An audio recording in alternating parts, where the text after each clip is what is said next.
তৃতীয়া তিথিতে আমরা যখন সন্তোষ মিত্র স্কোয়ারের পুজো দেখতে যাচ্ছি, ঠিক সেই সময় পথ চলতি অবস্থায় আমরা আরও একাধিক পুজোর দেখা পেলাম। সেই ছবি আমাদের কথা ইউটিউব চ্যানেল আপনাদের সামনে তুলে ধরছে। মণ্ডপ সজ্জা এবং মণ্ডপ তৈরির প্রস্তুতি চলছিল একাধিক মণ্ডপে, পাশাপাশি অনেকগুলো মণ্ডপে কিন্তু উদ্বোধনের প্রক্রিয়াও চলছিল, তাই প্রতিমা পর্দা দিয়ে ঢাকা ছিল। কিন্তু তার ফাঁক গলে আমাদের কথা ইউটিউব চ্যানেলের ক্যামেরা যতটুকু প্রতিমার ছবি তুলে ধরতে পেরেছে সেটাই আপনাদের সামনে উন্মোচিত করলো।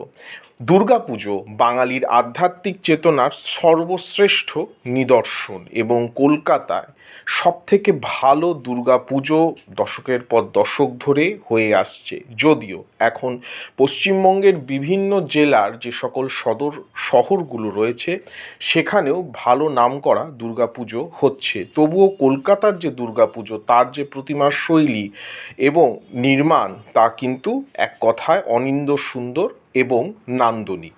গোটা সন্তোষ মিত্র স্কোয়ার যে অঞ্চলটা, লেবুতলা, শিয়ালদা, বিবি গাঙ্গুলি স্ট্রিট, বউবাজার, সেখানে কিন্তু একটা উৎসব মুখরতা, উৎসবের সর্বাঙ্গিক সুন্দর ভাব কিন্তু প্রস্ফুটিত হয়েছে। আমরা যখন প্রতিমা দেখে ফিরছি তখন কিন্তু দেখতে পেলাম যে শোভাযাত্রা করে প্রতিমাকে নিয়ে যাওয়া হচ্ছে, সেই ছবিও এই মিনি ব্লগটিতে রয়েছে। আমাদের উদ্যোগ ভালো লেগে থাকলে অবশ্যই লাইক, শেয়ার এবং সাবস্ক্রাইব করে আমাদের মনোবল বৃদ্ধি করুন, যাতে করে আমরা আরও ভালো পর্ব আপনাদের জন্য নিয়ে আসতে পারি। নমস্কার, ধন্যবাদ।